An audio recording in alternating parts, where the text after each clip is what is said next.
제일 고민되는 게 두 가지가 있어요. 무슨 옷을 입을까? 그러니까 성도님께서 제 이 옷을 딱 이렇게 입은 게 1년에 한 번씩 보실 거예요. 나머지는 얘들하고 놀다 보니 이걸 입고 뛰질 못하거든요. 그리고 뭐 옷을 바꿔 입고 귀찮아서 그게 싫어서 그냥 캐주얼하고 오는데, 하여튼 오늘은 제가 이걸 입고, 이게 제가 20년 전 결혼할 때 입은 옷이거든요. 그 1년에 한 번씩 입으니까 새 거 같이 보죠. 네, 이 시간에는 이제 진정 우연일까 하는 제목을 말씀 나누려고 합니다. 먼저 기도 드릴게요. 저희들을 기억하시고 하나님의 자리에 이렇게 인도해 주셔서 감사드립니다. 오늘 말씀 듣고 하나님의 말씀이 저의 삶 속에서 선포되고 저의 삶의 변화가 되게 은혜를 내어 주옵소서. 이 모든 말씀 예수님 이름으로 기도드립니다. 혹시 우연의 만남이란 것이 있을까요? 저희들이 살아가는 동안 수많은 사람들을 만나고 그리고 헤어집니다. 지금까지 세워보시면 이제 많은 사람들이 저희 삶 속에 와서 어떤 임팩을 주고 아니면 그냥 왔다가 그냥 스쳐 지나가는 분들도 계시고, 그것도 수많은 일들이 일어나죠. 좋은 일, 나쁜 일, 슬픈 일. 근데 이런 만남과 애들을 통해서 저희 사회가 세워지고, 그 특히 이게 가정이 세워지잖아요. 만남을 통해서 서로 남녀가 결혼을 하고 그 애들을 놓고, 그리고 더 나아가서는 이렇게 선한샘 같이 교회가 세워지는 걸 보면 결코 우리들의 만남이라든지 일들이 우연은 아니라고 제가 생각합니다. 얼마 전 3, 4년 동안 보지 못하는 선교사 친구를 만난 적이 있는데, 이제 그분이 이제 중국에 파송이 돼서 이제 연락도 잘 안 되고, 그리고 가끔 이렇게 뭐 페이스북이나 이메일로 왔다 갔다 하면서 연락을 했는데 그분을 만난 적이 있어요. 어디서 만났을까요? 그 홍콩 가시면 픽이라는 그 부산의 용두산 같이 높은 곳이 있거든요. 기차를 타고 가서 올라가서 이제 야경을 보고 있는데 이게 앞에 이렇게 두 부부가 이렇게 걸어가고 있는 거예요. 그래서 많이 본 얼굴인데 설마 해서 물어보니까 이제 그 친구가 선교사 친구였는데, 얘기를 하면서 그게 우연이었을까? 그러니까 저희들이 하다 보면 일을 하다 보면 정말 이런 일이 있을 수 있을까? 그런 일이 많아요.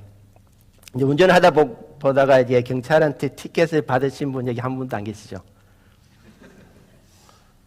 근데 그 티켓을 받고 화를 내면서 내가 잘못한 게 하나도 없는데 하면서 티켓을 받고 빨리 가다가 2번 받은 적 있으세요? 하루? 아무리 나쁜 일이라도 그 만남이 우연일 수는 없어요. 만약 그 자리에서 내가 잘못을 했구나 인정을 하고 더 조심스럽게 했으면 같은 날 티켓 2개를 받지는 않았겠죠. 그래서 저는 아니에요.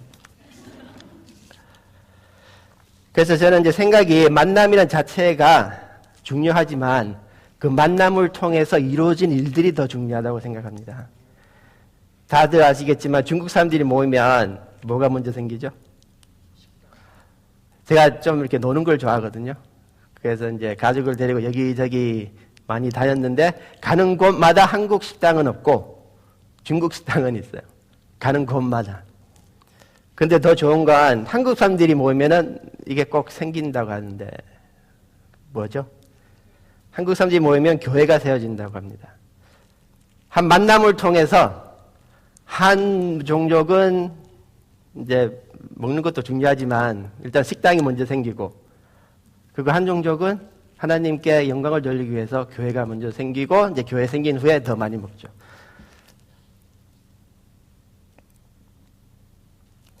일단 경찰에서 티켓을 받은 후 더 조심스럽게 말씀드린 같이 운전하면 저한테 좋은 일이 생기고, 그렇지 않으면 더 나쁜 일이 생길 수도 있고, 그리고 제일 중요한 거는 예수님과의 만남이 결코 우연은 아니라고 생각합니다.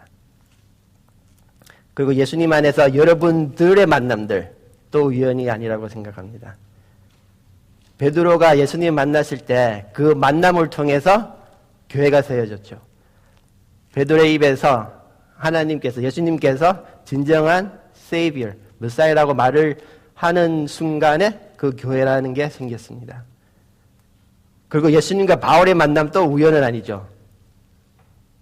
예수가 바울이 예수를 만남으로써 그 교회, 예루살렘에 있었던 교회가 이제 전 세계로 흩어져 나가는 그런 큰 영광의 길이 있었죠. 그런데 로마서 8장을 보시면 이제 말씀하신 것 같이 모든 일들이 협력해서 선을 이루는데 로마서 8장을 잘 읽어보시면 저희들이 예수님을 믿고 이렇게 크루즈십을 타면서 좋은 여행을 하는 내용이 적혀지지는 않아요. 힘든 일들, 그리고 이런 만남을 통해 모든 이렇게 어려움이 주어졌다고 해도 그 삶을 통해서 하나님의 영광이 일어나는 그런 내용을 로마서 8장에서 읽을 수 있어요. 만남의 열매죠. 만남을 통해서 베드로가 하나님을 만나고 바울이 하나님을 만나고 여러분들이 하나님을 만난 열매가 이 교회가 세워지면서 교회가 이 사회를 변화를 시키는 거죠. 그리고 예수님과의 만남이 항상 순조로운 건 아니죠. 예수님을 만났다고 모든 일이 순조롭게 풀리는 것도 아니고 예수님을 만났다고 갑자기 공부 못하는 애가 뭐 좋은 대학교 들어가는 것도 아니고 그리고 예수님을 만났다고 공부하지 않고 좋은 성적을 기대하는 것도 아니죠. 그러나 로마서 8장 28절은 확실히 말하고 있습니다. 이 모든 것들이 좋은 일이든지 나쁜 일이든지 이 모든 일들이 하나님의 영광을 위해서 이루어진다는 말이죠. 그 말인즉 결코 우연이 아니란 말입니다. 그리고 저희들과 예수님과 만나면 어떨까요? 여러분들의 만남, 예수님과의 만남이 결코 우연일까요? 예수님과 저의 만남으로 그동안 전해오던 믿음의 유산이, 제 할머니께서 권사님이시거든요. 그 아버지 쪽 이렇게 내려오고, 제 어머님 쪽은 거의 제가 한국에 있을 때 제가 교회만큼 많이 간 데가 절이에요. 할머니 따라다니면서. 근데 그 믿음의 유산, 정말 하나님을 이렇게 제대로 믿어오면서 그 유산을 다음 세대로 전달되고 있는 이 교회, 그 우리들의 삶, 그래서 어떻게 보면 쉬운 일이 아니죠. 그러니까 목사님이나 저나 이렇게 성경을 많이 안 알 수도 있고, 뭐 생활을 한다고 해도 제 애들한테 물으면 밖에 나가서 절대 교회 다닌다 말하지 말아요. 그러니까 제가 무슨 일을 하든지 무슨 말을 하든지, 그러니까 이제 애들 눈치를 이제 보는 거죠. 이제 애들이 다 알아요. 교회에서 하는 말, 집에서 하는 행동 조금 안 맞거든. 조금이 아니죠. 많이 안 맞죠. 그리고 저희들이 가르치는 대로 학생들이 이렇게 집에서 행동하는 학생들이 있어요. 그 부모님들이 원하시는 대로 애가 작든지 크든지 자녀들이 항상 같이 부모님 원하는 대로 행동은 하지 않아요. 할 때도 있죠.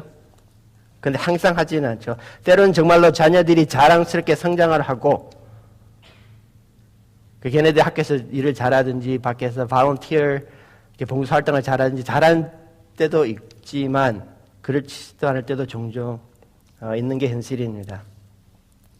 그래도 이 모든 일들이 우연으로 생기는 것은 아니죠. 이런 일들을 통해서 서로를 더 이해하고 하나님께 나가는 거죠. 서로 실수를 하면서 서로 그 실수를 덮어주고 그 실수를 통해서 배우면서 하나님께서 저희에게 주시는 지혜로 같이 이렇게 나가면서 그게 우연이 아니란 말이죠. 만남으로 통해서 그 결과가 하나님께 더 같이 나갈 수 있는 일이 로마서 8장 28절이 저희들에게 말을 해주는 겁니다. 이런 일을 통해서 정말 이런 만남을 통해서 하나님의 영광이 나타나면 그 이상의 좋은 열매가 없죠.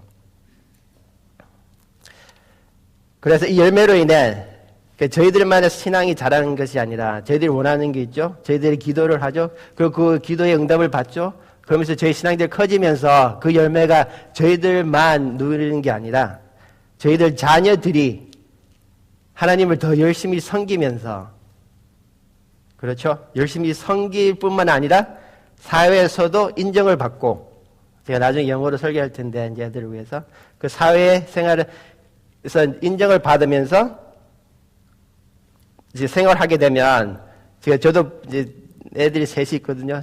그 부모로서 그 여기 여러 부모님들이 그걸 정말로 이제 원하는 거죠, 저희들이. 교회 차원에서. 그래서 이제 생각해 봐야 되는 것은 저희 자신들이 예수님의 만남을 얼마나 중요히 생각하면서 현재 저희들 생활이, 삶의 생활, 신앙의 생활이 얼만큼 잘 되고 있는지를 봐야 됩니다. 저도 이제 회사에서 일하다 보니 시키는 거는 잘해요. 제가 첫째거든요. 삼형제 중에 이제 맏형이라서 거의 동생 둘을 이렇게 슬레이브 비슷하게 이렇게 많이 시켜왔어요. 제 와이프도 첫째거든요. 이제 아래 둘이 있고, 그 첫째 둘이 만나니까 이게 서로 시킬 수가 없는 거예요, 이제. 서로 시켜만 보고 이렇게 한 게 없으니까 이제 힘든데. 저희들이 먼저 시키려면은 저희들이 본을 보여야 되잖아요. 그래서 애들한테 성경책을 읽어라? 근데 애들이 볼 때는 부모님 성경책 읽은 적이 한 번도 없는 거야. 근데 TV는 많이 봐요. 한국 드라마를 보든지. 어디서든지, 이제 회사 생활도 마찬가지죠. 제가 모르면 시킬 수가 없죠. 왜냐면 시켜놓고 받았는데, 이거 모르거든. 시키고 일은 했는데, 이게 잘했는지 못했는지 모르는데, 특히 이제 신앙생활에서는 정말 저희들이 이렇게 본을 보일 수 있도록, 저희들이 얼마나 믿음의 생활을 열심히 하고 있는 것을 저희 자녀들이 알면은 정말 좋겠죠. 저는 이제 확신합니다. 결코 우연의 만남으로 이 선한 샘 교회가 생겼다고는 생각하지 않습니다. 그리고 여러분들도 마찬가지겠죠. 지금까지 많은 성도님들의 기도와 하나 되는 마음으로 같이 동행하면서 하나님께서 준비해 오신 게 뭔지 그거를 구원하면서 기도하면서 이렇게 여태까지 4년 이상을 이렇게 오신 거잖아요. 그런 절망한 마음으로 이 교회를 지켜왔고, 제가 이제 그 자리에 조그만 이제 롤을 맡게 됐는데, 정말 하나님께 감사드립니다.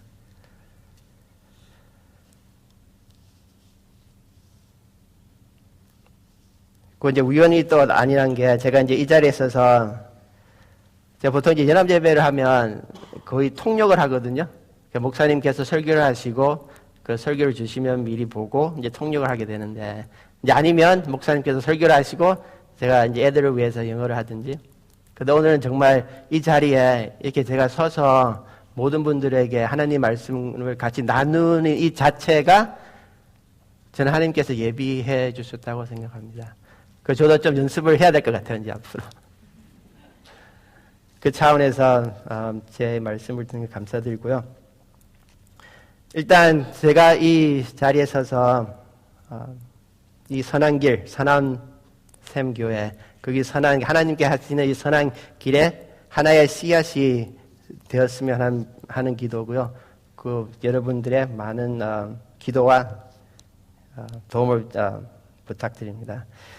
그리고 다시 한번 강조합니다. 신앙의 열매의 축복은, 저희들이 원하는 신앙의 열매의 축복은 저희 자녀들이 하나님을 더 열심히 섬기고 이 사회에서 중요한 인물이 되는 거죠. 그리고 저희들 자신의 신앙을 지키는 게 얼마나 힘들지 저들지 알죠. 그리고 자녀들의 그 신앙을 전해주는 것, 저희들이 하나님을 이렇게 원하는, 기도하는 이런 신앙을 심어주는 게 저는 더 힘들다고 생각합니다. 그러나 우연은 아니죠. 예수님과 만남을 통해, 그리고 여러분들의 만남을 통해 한 마음으로 기도하고 서로 인내하면서 서로 도와주면서 자녀들을 사랑하면 정말 하나님이 그러니까 우리들이 원하는 시간 아니지만 하나님께서 예비해 놓으신 그 시간에 저희들 모두가 그 열매의 결과를 함께 누릴 수 있다고 저는 생각합니다. 뭐냐면 이 모든 일들이 하나님께서 말씀하신 대로 모든 것이 협력이 되어서 선한 일이 이루어지는 거거든요.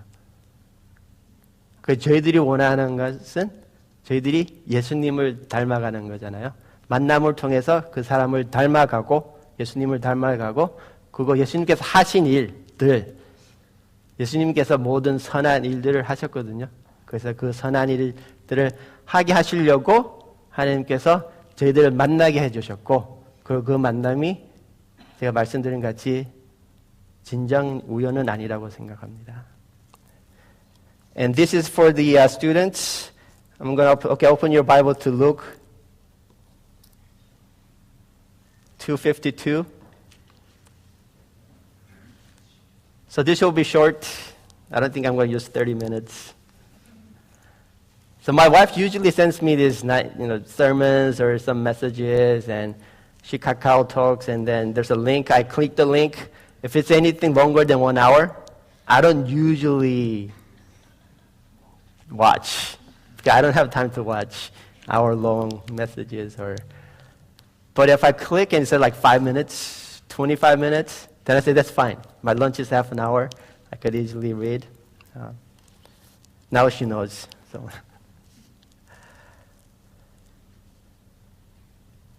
So Luke 2:52 says, "And Jesus increased in wisdom and stature and in favor with God and with people."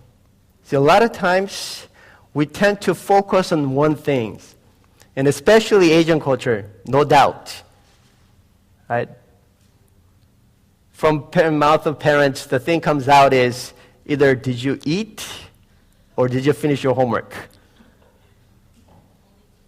And usually the kids' answer is like, I don't know. They don't know whether they ate.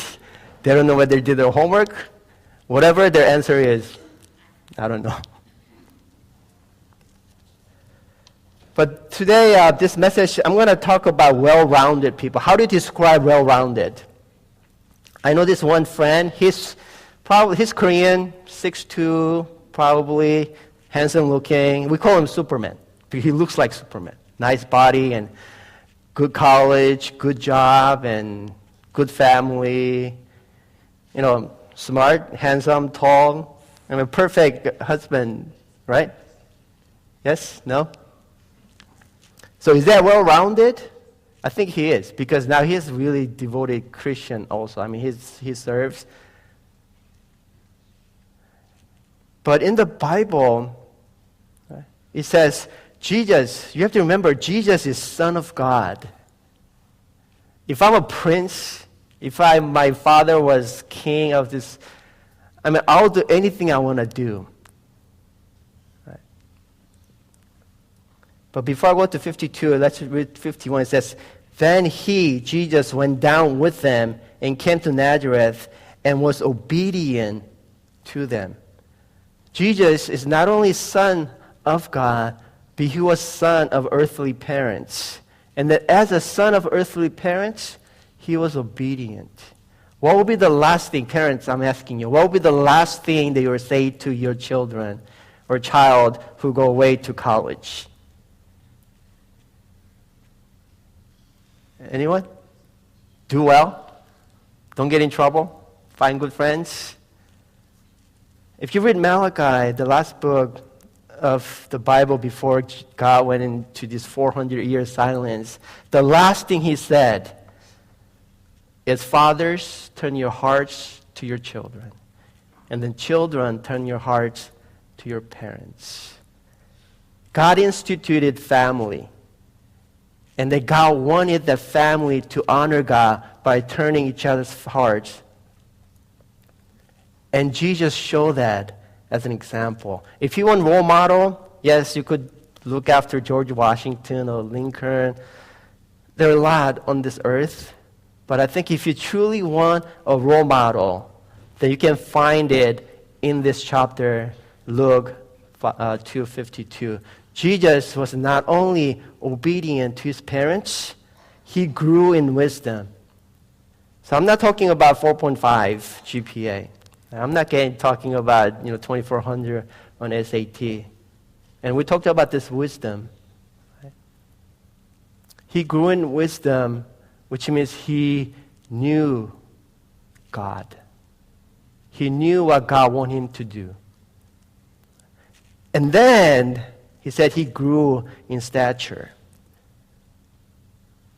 You could be the smartest person, but if you're weak, and if you're trying to go to Hopi, 104 degrees, and it's hot and sweaty, and you have to walk and carry all that stuff, and if you have to clean up, and it takes a lot of strength. And if you're sick and if you're not able, strength-wise, then, it's not really helpful. And Jesus, again, not only he grew in knowledge of God, but he also grew in stature. So what do you have to do if you want to grow in stature? So you have to eat well, right? Don't be a picky eater. And then it says, he was favored by God, obviously. My Father is God. Right? But for us, same thing. Jesus is showing us that our relationship with God is not just one way, but God sees us as his children, and he says, wow, this is the child that I'm very pleased with. That's what he said when Jesus came out of water as he was baptized by John the Baptist. And he wants the same exact ones for you children and the students. And this is important. See, Jesus was not a loner. Right? And he was also favored with people. How many times do we see people that we thought this person was so perfect, but when you talk and when you have this conversation, you find out this guy's like jerk. Right? They're so, with the ego, and there's no pinch of, humbleness. But here, again, if I were to be a son of some rich person or king, I want to enjoy that. But Jesus did. And not only he was favored with God, he was favored with people. That means he did not insist on what? He did not want to be served as a king. And Jesus told us he came for the sick. He didn't come to be served, but he came to serve. So this is a challenge to the students, whether you're young and old, or even you're out of college, anybody who's still growing.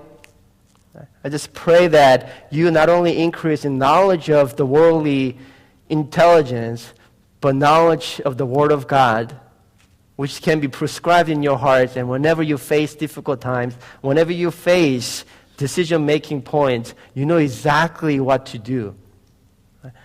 You don't have to carry your Bible. You just have to inscribe in your heart, even few words. Because it's the Holy Spirit that's going to help you and remind you that there's somebody who's there to help you and hold on to you and push you and pull you so that you can make the right choice, so it could be the salt and the light of this world. And he says he grew in stature. I like outdoor stuff. So, I'll be taking a lot of hiking trips with the students. And I also welcome parents also. Last time I took this one group, I think it was about 20 students and 5 of the teachers. And then we had to carry the teachers. So teachers, if you want to help out, I think we have to go through this physical training or physical test before you can play with ours. They have too much energy anyways, right? And then favor with God. Not only spending time with friends, but favor with God. Cling on to the Word of God and listen to His words and reading His words. And again, by being humble, you can favor with people. You don't want to be left out, and you don't want to be labeled as, that Christian. He called himself a Christian, but there's nothing that he does shows him as a Christian. But again, I'm going to give you one perfect role model, and that's found in Luke chapter 2:52. Jesus was obedient not only to his godly father, but his earthly parents. And then all he did was to honor God. And for us to do that, we just have to know that this is instruction for our lives. And for us to understand how to live our lives, that we have to always be connected with God. And for us to do that, here we are as a church, as a family. We help one another, we pray for one another, and then we make mistakes, we help them. And then we do something well, then we celebrate together. And I just pray that the parents, pastors, and for those who kids are already grown up and like grandparents, I ask for everyone as a one heart to really pray for our students. It's I definitely do my part of the responsibility. But again, I'm just me, and I'm just grateful that God found me. And I'm so grateful again that my wife is really supportive. I make a lot of mistakes. Usually whenever I do message, I'm supposed to look up and ask for guidance, but I usually look at my wife's face, and that's either A or F. Either I did well but anyways, she helps me a lot.